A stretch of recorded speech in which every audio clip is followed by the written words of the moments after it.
Shalom, GBI Alpha Omega telah melakukan ibadah secara online. Kami mengajak jemaat yang rindu untuk menabur bagi pekerjaan Tuhan di GBI Alpha Omega dapat memberikan persembahan dan persepuluhan secara online melalui rekening BCA 014-323-7777 atas nama PT Graha Alpha Omega. Sertakan keterangan persembahan bila diperlukan. Mari memberi dengan penuh sukacita dan ucapan syukur. Meresponi merebaknya virus yang sedang mewabah di Indonesia, GBI Alpha Omega membuat ibadah berbasis online agar jemaat dapat tetap beribadah di rumah. Dapatkan rema dan tuntunan Tuhan bagi setiap kita. Percayalah, perlindungan, perkenanan, dan anugerah Tuhan Yesus selalu ada bagi kita. Biarlah melalui hidup kita, keluarga, kota, bahkan Indonesia diberkati oleh Tuhan. Untuk mendapatkan informasi terupdate mengenai ibadah online dan informasi lain seputar gereja, Anda dapat mengaksesnya melalui website GBI Alpha Omega di www.gbialphaomega.com. Jesus Christ bless you.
Segala yang ku perlu, kasih-Mu sempurna,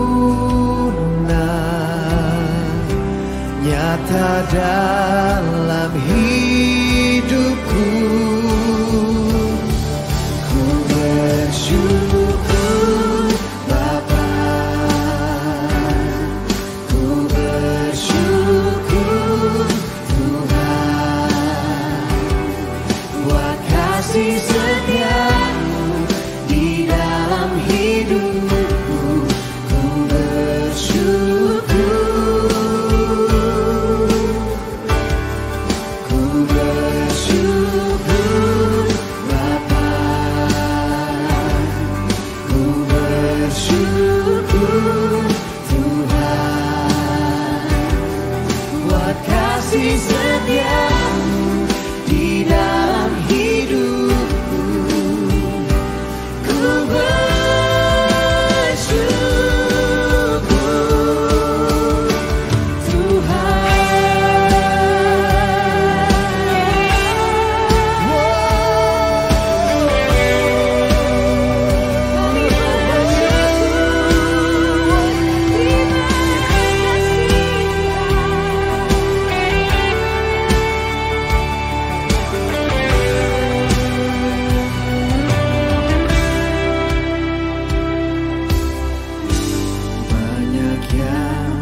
hatiku takkan gentar, sebab ku tahu tanganmu yang menopangku.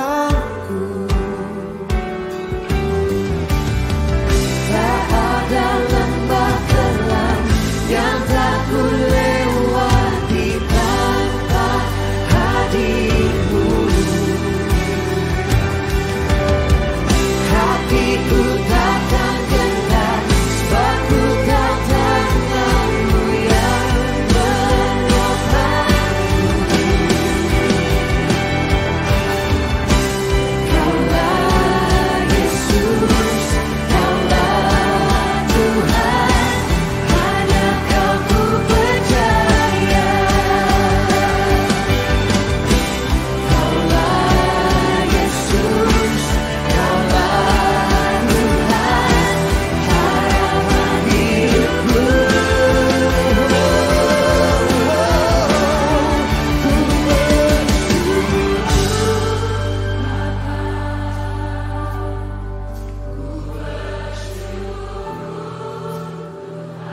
Kami bersyukur Tuhan Yesus, kebaikan-Mu tidak pernah habis-habisnya Tuhan.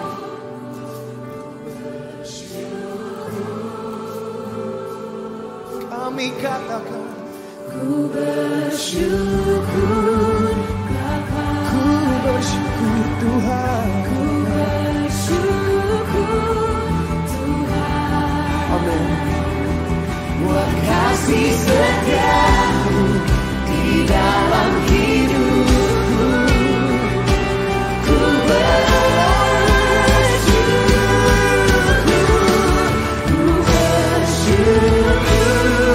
Bapa, ku bersyukur Tuhan. Buat kasih setia-Mu di dalam hidupku, ku bersyukur.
Dalam nama Tuhan Yesus, kami sambut firman-Mu. Kita yang diberkati oleh Tuhan berkata bersama saya, amin.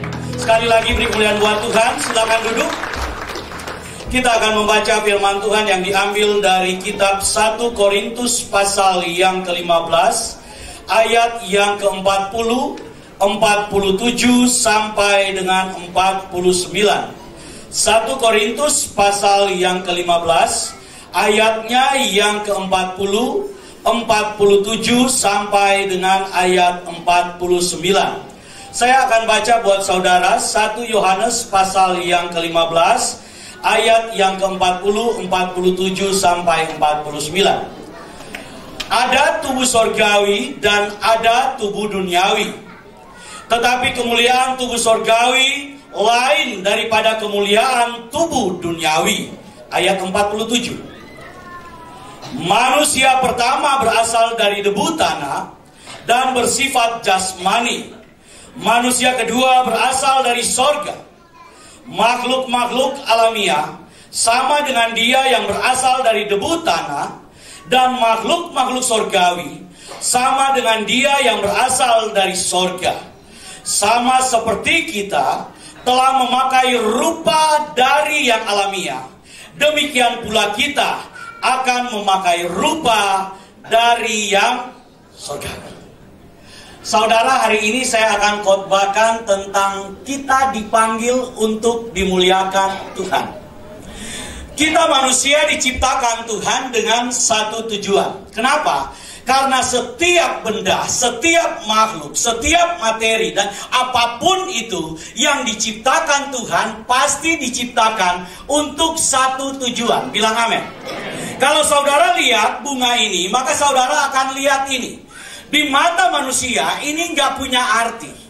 Ini cuma sekedar tangkai pohon, ranting pohon, atau ini sekedar rumput.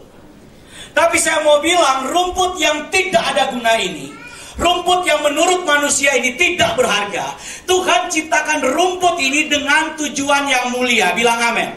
Kalau rumput diciptakan Tuhan dengan tujuan yang mulia, maka manusia pun diciptakan Tuhan dengan tujuan yang lebih mulia dari ciptaan Tuhan yang lain.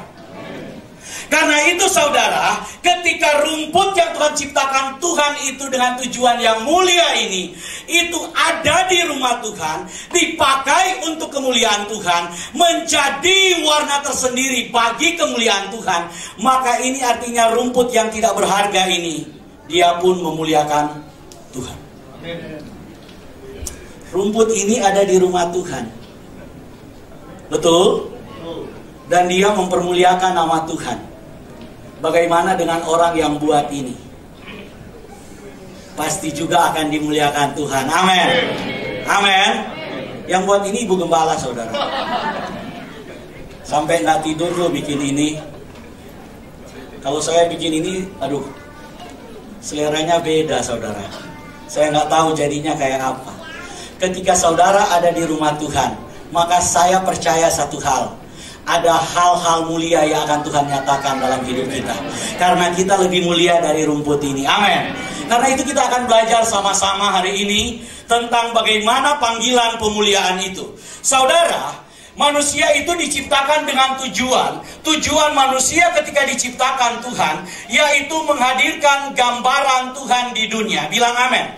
Jadi manusia itu diciptakan, tujuan utamanya supaya di dunia ini ada gambar Tuhan, ada rupa Tuhan, ada wajah Tuhan, ada refleksi Tuhan, ada cerminannya Tuhan. Ketika manusia dihadirkan di dunia ini, tujuannya supaya gambaran Tuhan itu dilihat oleh makhluk, dilihat oleh ciptaan yang lain, bahwa manusia ini adalah gambar kehadiran Tuhan. Artinya saudara dan saya, ketika kita hadir di dunia ini, maka secara langsung dan otomatis kita harus menyampaikan kemuliaan Tuhan, menghadirkan gambaran Tuhan. Kristus harus terlihat dalam kehidupan kita. Amin. Karena itu saudara lihat manusia-manusia ini. Manusia-manusia ini punya tujuan. Ini anak panahnya. Lanjut. Nih, kita baca dulu 1 Korintus 3 ayat 18. Kita baca sama-sama. Ini saya sudah tulis. 1, 2, 3. Kita semua mencerminkan kemuliaan Tuhan dengan muka yang tidak berselubung. Dan karena kemuliaan itu datangnya dari Tuhan yang adalah Roh, maka kita diubah menjadi serupa dengan gambarnya dalam kemuliaan yang semakin besar. Luar biasa, saudara. Firman Tuhan berkata kepada kita, kita semua mencerminkan kemuliaan Tuhan. Saudara dan saya itu mencerminkan kemuliaan Tuhan, karena kita diciptakan berdasarkan gambar dan rupa Tuhan. Karena saudara dan saya diciptakan berdasarkan gambarannya Tuhan, berdasarkan rupanya Tuhan, berdasarkan image-nya Tuhan, maka secara otomatis kita itu mencerminkan kemuliaannya Tuhan. Kemuliaan Tuhan di dalam diri kita, firman Tuhan katakan tidak berselubung, tidak tertutupi. Karena itu firman Tuhan bilang, kemuliaan Tuhan itu, terangmu itu harus engkau letakkan di atas gunung, jangan engkau sembunyikan di bawah gantang. Kemuliaan Tuhan di dalam dirimu harus engkau pancarkan, harus engkau keluarkan, harus engkau salurkan. Kalau engkau adalah murid Kristus, maka engkau harus menjadi surat Kristus yang terbuka. Bilang amin. Karena itu saudara, Kita semua ini mencerminkan apa? Kemuliaan Tuhan. Saudara bilang, saya ini cerminnya Tuhan. Tolong bilang. Saudara punya nama, sebut namamu. Raymond cermin Tuhan. Jangan bilang Raymond cermin Tuhan, nama saudara. Masa lupa nama? Ulang. Oke, coba bilang namamu. Amin. Kita ini saudara adalah cermin Tuhan. Lanjut. Masalahnya di sini. Dosa membuat gambar dan rupa Tuhan dalam diri manusia menjadi apa? Rusak. Akibatnya manusia kehilangan kemuliaan Tuhan. Kita baca dalam Roma 3 ayat 23 itu. Dan tanpa kemuliaan Tuhan dalam diri manusia, manusia hanyalah sekumpulan debu tanah yang rapuh. Manusia itu seperti porselin, bagus, tapi dia rapuh, dia itu mudah hancur, dia mudah retak, dia banyak cacat. Dan inilah gambaran manusia yang sudah diinfeksi oleh dosa. Inilah gambaran manusia yang sudah ditulari dosa. Manusia menjadi makhluk yang rapuh. Sebelumnya makhluk yang mulia, sekarang dia menjadi makhluk yang rapuh. Akibat dosa, gambar dan rupa Tuhan dalam diri manusia menjadi rusak. Karena gambar dan rupa Tuhan menjadi rusak, maka manusia kehilangan kemuliaan Tuhan. Akibat manusia kehilangan kemuliaan Tuhan, maka tanpa kemuliaan Tuhan, diri manusia hanyalah sekumpulan debu. Saudara, tanpa kemuliaan Tuhan, maka kita itu tidak berarti apa-apa. Dan saat ini kita mau kemuliaan Tuhan itu ada dan hadir dalam hidup kita. Siapa yang ingin dimuliakan Tuhan, tolong angkat tangan. Oh, luar biasa saudara. Amin. Saudara, banyak manusia itu mencari kemuliaan dengan cara yang banyak macam.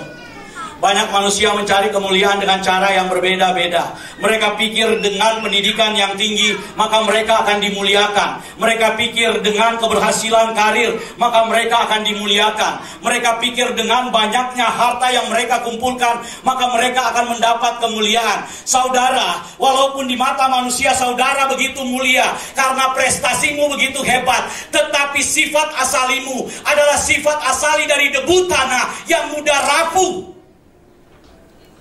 Karena itu kita butuh kemuliaan Tuhan. Di dalam kemuliaan Tuhan, firman Tuhan bilang, sebelumnya kamu memang lahir dari manusia jasmani Adam. Tetapi kalau kamu percaya kepada Kristus, maka kamu sekarang memiliki tubuh yang baru, yaitu tubuh surgawi. Amin. Saudara, tadi waktu saya dengar Besia kesaksian itu luar biasa. Saya bingung, dia punya kekurangan tapi dia pencet tuts piano nggak salah. Saya matanya aja sudah belok kayak gini. Ketika pencet itu saudara, sudah ditulis do, re, mi, fa, itu masih salah pencet saudara. Bukan karena tangan saya ini besar-besar, bukan. Tapi karena saya ini memang nggak mampu main piano. Dan saya mau bilang, kalau Tuhan itu mampu memakai orang yang luar biasa seperti Gracia itu, maka Tuhan juga mampu memakai kita. Bilang amin. Kalau Gracia dipakai Tuhan secara luar biasa, walaupun ada kekurangan fisiknya, tapi saya percaya ada jaminan tubuh surgawi yang Tuhan sudah siapkan buat dia. Dan tubuh surgawi itu jauh lebih mulia dari tubuh Adam yang fana, yang rapuh, yang mudah rusak ini. Walaupun saudara saat ini ganteng kayak apa, luar biasa gantengnya, saudara nggak akan pernah bisa mengalahkan waktu. Saudara nggak akan pernah bisa mengalahkan umur. Saudara nggak akan pernah bisa mengalahkan usia. Walaupun saudara sudah treatment, tarik kiri, tarik kanan, muka ditarik, waduh, dioperasi kayak apa, tetap saudara nggak mungkin bisa kalahin umur. Betul? Betul, ada yang bisa mengalahkan umur?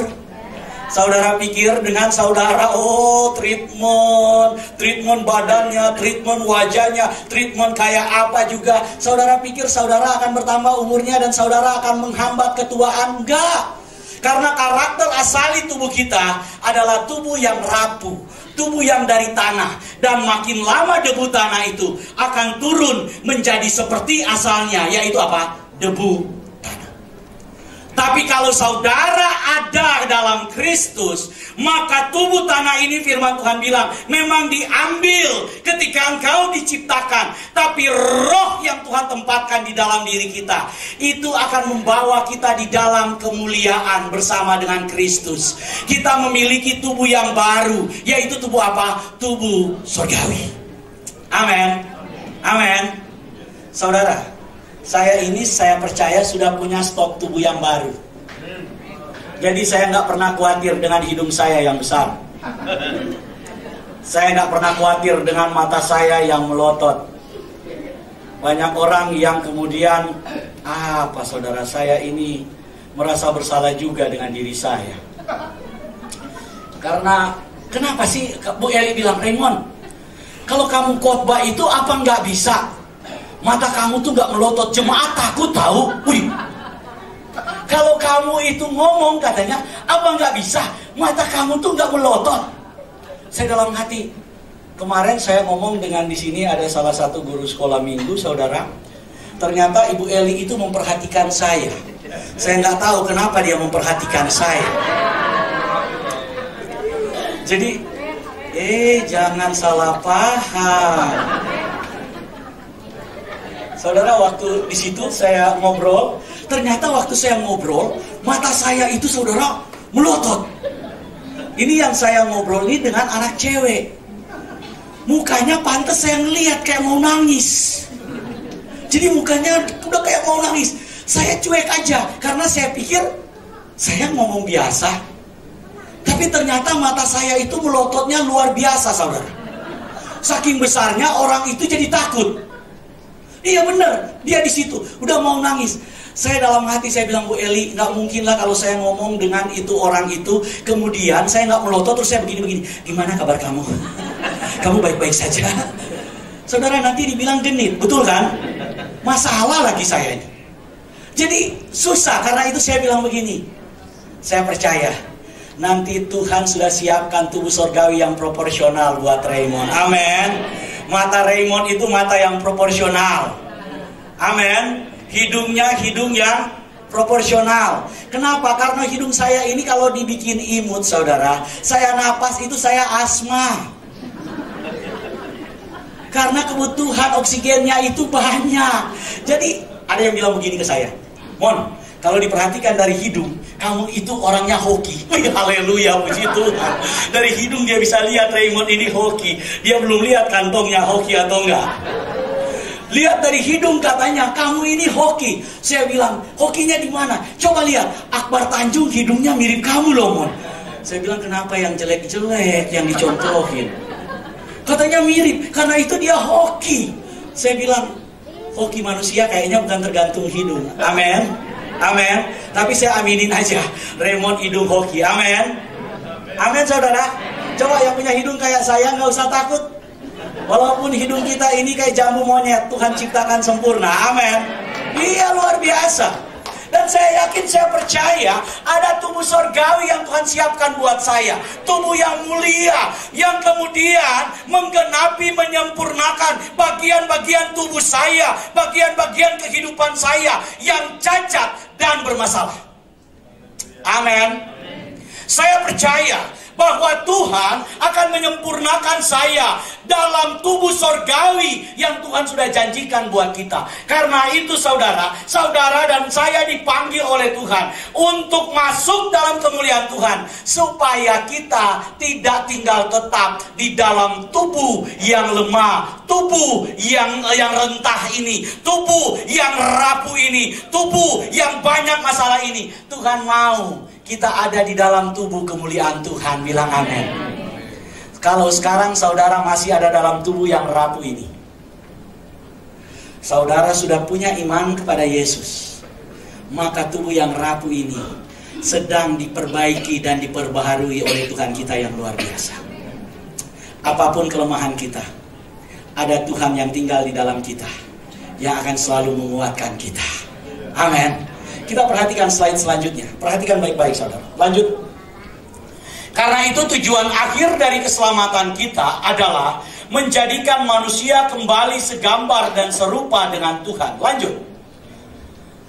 Di dalam Roma pasal 8 ayat 29-30 yang saya sudah jelaskan, saya ingin ulang supaya saudara kemudian mengerti. Dikatakan begini, karena mereka yang telah dikenalnya dari semula juga telah ditetapkannya dari semula. Untuk apa? Untuk apa? Menjadi serupa dengan apa? Gambaran putranya. Jadi saudara, kita itu ditetapkan oleh Tuhan, saudara dikenal oleh Tuhan, saudara dipanggil oleh Tuhan, saudara dibenarkan oleh Tuhan, saudara tujuannya dimuliakan oleh Tuhan, supaya apa? Menjadi serupa dalam gambaran apa? Putranya. Jadi tujuan kita percaya Yesus, supaya rupa Tuhan yang rusak itu dikembalikan di dalam kehidupan kita. Rupa Tuhan yang hancur, yang gagal karena Adam, itu disempurnakan Tuhan, diciptakan ulang menjadi ciptaan yang baru, yaitu apa? Sesuai dengan gambaran Yesus Kristus. Bilang amin. Karena itu perhatikan gambar-gambar ini. Saudara perhatikan. Lanjut. Di dalam pasal 8 ayat 29 dan 30 ada kata-kata ini. Yang pertama, kita sudah ditetapkan. Kemudian karena kita ditetapkan, maka kita dikenal.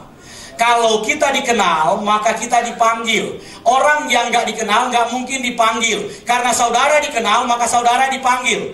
Setuju? Kalau saudara ketemu orang di mall, misalnya ketemu dengan hamba Tuhan siapa dan saudara gak kenal, gak mungkin saudara panggil. Tapi kalau saudara ketemu dengan saya di mall, pasti saudara panggil. Kecuali saudara takut mau traktir saya, pasti saudara lari. Tapi kalau kita saling kenal, biasanya saudara apa? Panggil, benar nggak? Karena itu, karena kenal, maka apa? Dipanggil. Setelah kita dipanggil, kita itu dibenarkan. Dibenarkan diakomodasi. Setelah dibenarkan, maka kita dimuliakan. Dimuliakan ini maksudnya kita itu ditetapkan di sini. Jadi sama nih, sejajar nih. Amin. Coba perhatikan gambarnya. Lanjut. Saudara perhatikan gambarnya. Kita ditetapkan di mana? Dalam siapa? Dalam Yesus. Jangan saudara berpikir, saudara terlalu GR, bahwa saudara itu dipilih secara mandiri. Oh, saya secara pribadi telah dipilih Tuhan. Enggak, saudara yang dipilih itu Yesus. Kita ada dalam rencana Yesus, sehingga ketika Yesus itu dipilih, maka kita juga menjadi orang yang terpilih. Bilang amin. Tanpa Yesus, kita bukan pilihan. Karena itu kenapa kekristenan, keselamatan harus di dalam Yesus. Karena Yesus itulah satu-satunya pribadi yang dipilih. Amin. Dan kita yang ada di dalam rencana Yesus, itu terhisap di dalam pilihan Tuhan itu. Karena itu saudara kita ditetapkan. Saudara perhatikan, ini namanya Raymond Wisan. Ini ada tulisan nih. Raymond Wisan, sudah ditetapkan Tuhan. Ini daftarnya. Ini kitab orang hidup ini yang masuk surga nih. Ini. Ada Raymond Wisan, Christina Indriani, istri saya nih, Abigail TJ Wisan. Nah ini anak saya pertama, Angelica Wisan, Aletea Wisan. Ini semua sudah ada dalam daftar, ditetapkan saudara masuk surga. Amin. Loh, saya yang bikin ini. Kalau saudara mau minta slide-nya, saudara ganti sendiri nanti di rumah. Amin. Ini saya yang bikin nih, Raymond Wisan. Benar nggak? Amin. Saudara percaya amin? Bahwa nama saudara juga ada di tangan Yesus dalam kitab kehidupan. Kenapa? Karena kita ditetapkan di dalam Yesus. Lanjut, lihat aja Yesusnya ganteng banget ya. Saya dapat gambar ini luar biasa loh. Lanjut. Kita sudah lanjut aja. Lanjut saudara. Nih, setelah saudara itu ditetapkan, maka saudara dikenal sebagai milik kepunyaan Tuhan. 2 Timotius 2 ayat 19 berkata, tetapi dasar yang diletakkan Elohim itu apa? Teguh. Dan meterainya ialah apa? Tuhan mengenal siapa kepunyaannya. Saudara dan saya adalah kepunyaan Tuhan, dan Tuhan kenal saudara. Gak mungkin dia gak kenal. Gak mungkin ketika saudara kemudian datang, Bapak, Tuhan kenal suaramu. Saudara, anak saya itu pergi sekolah, kalau saya ada di rumah, dia datang, masih jauh. Dia itu udah ngomong, saya udah tahu bahwa itu suaranya dia. Saya kenal suara anak saya. Suara istri saya suka lupa. Saya kenal suara anak saya, saudara. Saya begitu kenal dengan suara mereka. Satu persatu saya tahu mereka. Ketika mereka ngomong masih dari jauh, saya sudah kenal. Kenapa? Karena mereka milik kepunyaanku. Kalau saudara milik kepunyaan Tuhan, Tuhan bilang, dasarnya itu teguh. Meterainya ialah Tuhan mengenal apa? Siapa kepunyaannya. Dan inilah kepunyaan Tuhan, saudara dan saya. Ini kayak mirip anaknya Dodi ya. Iya, ganteng ya. Anaknya Dodi dipeluk Tuhan Yesus loh. Bapaknya? Amin. Saudara perhatikan, ini luar biasa sekali. Kita dikenal sebagai milik kepunyaan Tuhan. Aduh, kalau dipeluk Tuhan Yesus enak ya. Walaupun kita banyak masalah, tapi kalau Tuhan yang memeluk kita, yang merangkul kita, itu luar biasa. Lanjut saudara. Kita dipanggil selanjutnya, dipanggil dengan apa? Panggilan kudus. Yang memanggil itu Tuhan Yesus, bukan Raymond. Kalau Raymond memanggil, saudara lari. Tapi kalau Tuhan Yesus yang memanggil, dia manggil sambil dia tersenyum. Amin. Lanjut saudara. Kita baca ayatnya. Baca sama-sama ya. 2 Timotius 1 ayat 9 dan 10. Dialah yang menyelamatkan kita dan memanggil kita dengan apa? Panggilan kudus. Bukan berdasarkan apa? Perbuatan kita, melainkan berdasarkan maksud dan kasih karunia-Nya sendiri yang telah dikaruniakan kepada kita dalam Kristus Yesus sebelum permulaan zaman, dan yang sekarang dinyatakan oleh kedatangan juru selamat kita, Yesus Kristus, yang oleh Injil telah mematahkan kuasa maut dan mendatangkan apa? Hidup yang tidak dapat binasa. Ini luar biasa. Kalau Tuhan yang memanggil kita, maka tidak dapat apa? Binasa. Lanjut saudara. Saudara perhatikan. Panggilan pengudusan itu saya sudah jelaskan. Yang pertama, status kita itu di apa? Kuduskan. Status dikuduskan itu satu kali untuk apa? Selama-lamanya. Tapi tabiat kita itu dikuduskan terus-menerus oleh firman Tuhan dan oleh apa? Roh Kudus. Coba lanjut dulu. Saudara perhatikan. Lanjut. Halo. Ya. Saudara, kita itu dikuduskan. Yang dikuduskan pertama itu spirit kita. Roh kita itu dibersihkan oleh apa? Roh Kudus. Roh kita yang sebelumnya terputus dengan Tuhan, ketika kita percaya Yesus, maka Roh Kudus ada di dalam kita. Roh Kudus yang ada di dalam kita itu, Roh Kudus itu membersihkan kita. Ini saya sudah jelaskan. Jadi saya nggak usah jelaskan lagi. Intinya spirit kita dibersihkan oleh Roh Kudus. Pengudusan artinya bahwa kita sebelumnya yang berdosa menjadi orang-orang kudus. Setelah status kita diubah menjadi orang kudus, maka spirit kita dibersihkan oleh Roh Kudus. Ini berlangsung setiap hari. Bilang amin. Lanjut. Yang kedua, pikiran dan perilaku kita dimurnikan oleh firman Tuhan. Firman Tuhan itu harus menjadi seperti air yang setiap hari kita mandi. Supaya apa? Supaya pikiran dan perilaku kita itu sesuai dengan firman Tuhan. Dimurnikan di dalam firman Tuhan. Bilang amin. Ini luar biasa, karena itu saudara, YGM saat ini punya program. Nama programnya Rajin Membaca Firman Tuhan.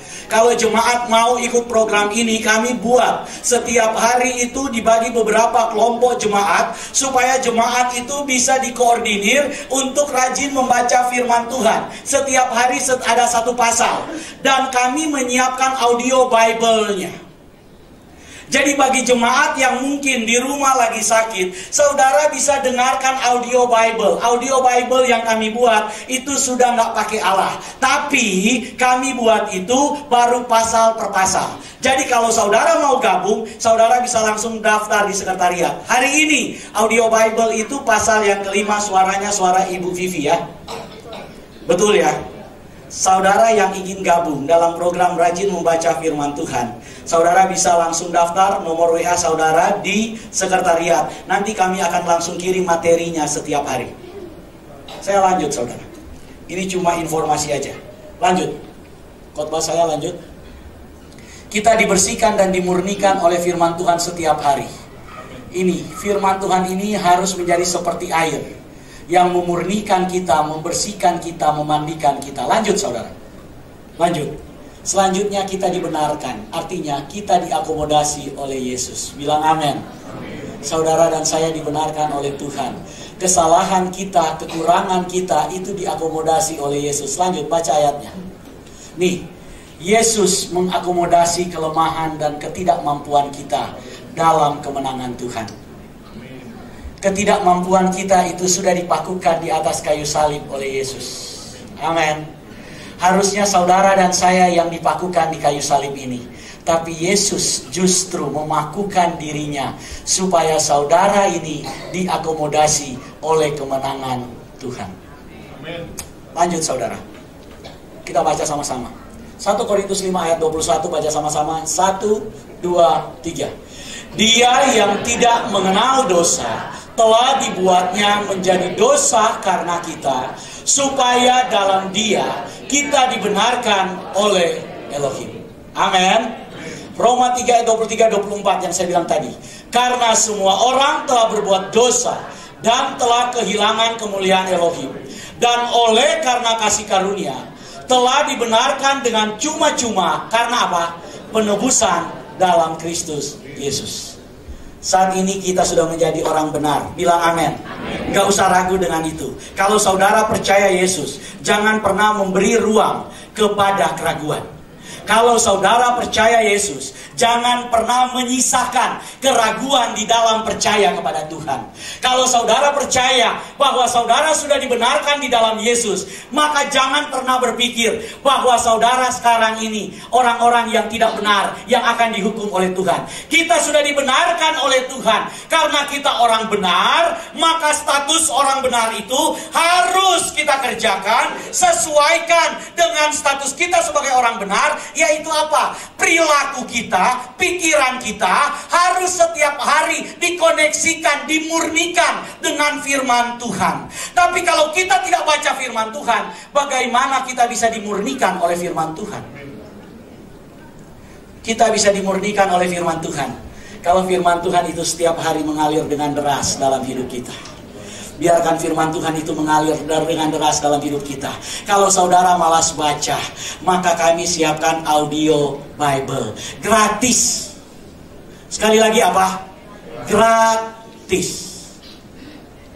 Saudara bisa ambil dengan gratis, cuma-cuma. Tinggalin nomor WA-mu dan nanti sekretariat akan kirim supaya firman Tuhan itu terus membanjiri kita, memurnikan kita. Lanjut bagian terakhir saudara.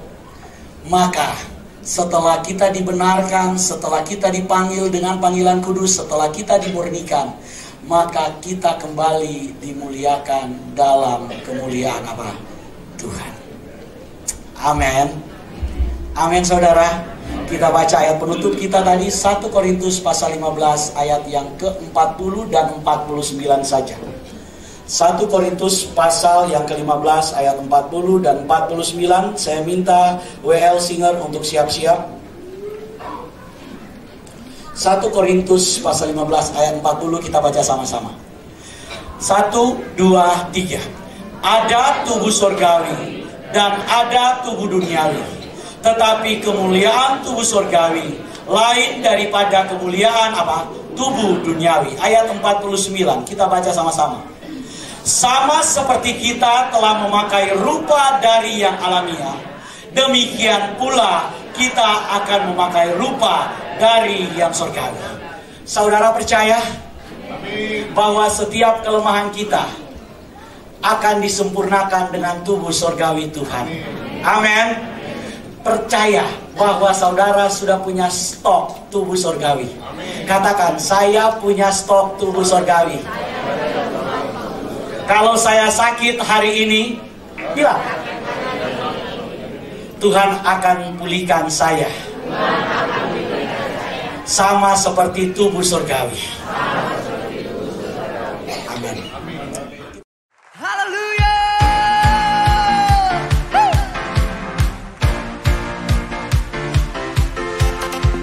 Come on. Boleh sama-sama melompat buat Allah kita. Come on.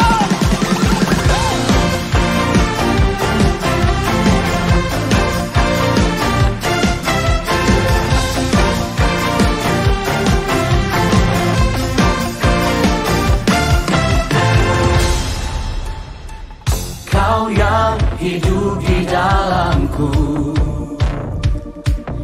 menjadikanku lebih dari pemenang. Seluruh bumi tinggikan namamu, menyatakan kebesaran dan keagunganmu. Yesus, Tuhanku pemenang, Raja segala raja, perbuatanmu ajaib dan perkasa. Kaulah Tuhanku yang hebat, kuasa iblis dikalahkan, surga bumi bersorak.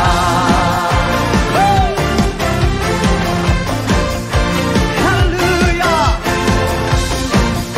Mari bersama-sama katakan, Tuhan, Engkau Allah yang hidup di dalamku. Kau yang hidup di dalamku, Lebih dari pemenang. menjadikanku lebih dari pemenang. Seluruh bumi tinggikan namamu, menyatakan kebesaran dan keagungan. Bersama-sama. Yesus, Tuhanku pemenang, Raja segala raja, perbuatanmu ajaib dan perkasa. Kaulah Tuhanku yang hebat, kuasa iblis dikalahkan, surga bumi bersorak. Mana suaranya buat Allah kita?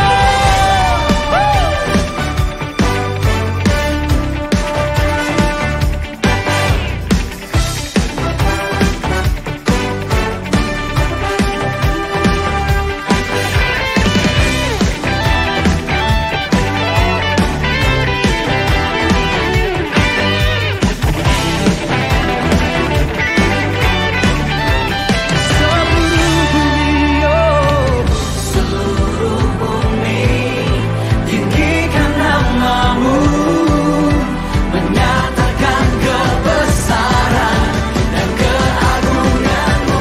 Semuanya. Yesus, Tuhanku pemenang, Raja segala raja, perbuatanmu ajaib dan perkasa.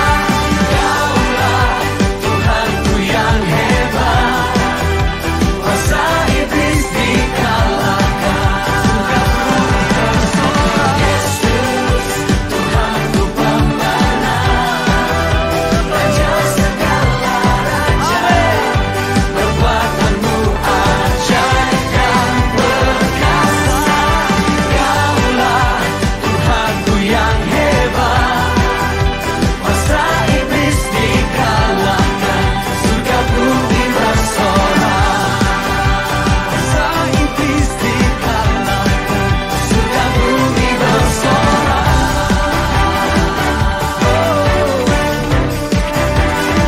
Haleluya.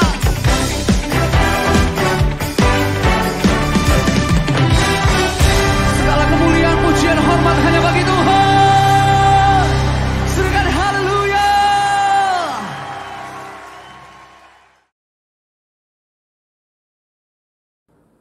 Kasih karunia dan damai sejahtera Tuhan Yesus Kristus dan kasih Allah Bapa kita dan persekutuan Roh Kudus kiranya menyertai saudara-saudara semua sekarang, seterusnya, dan selamanya. Amin.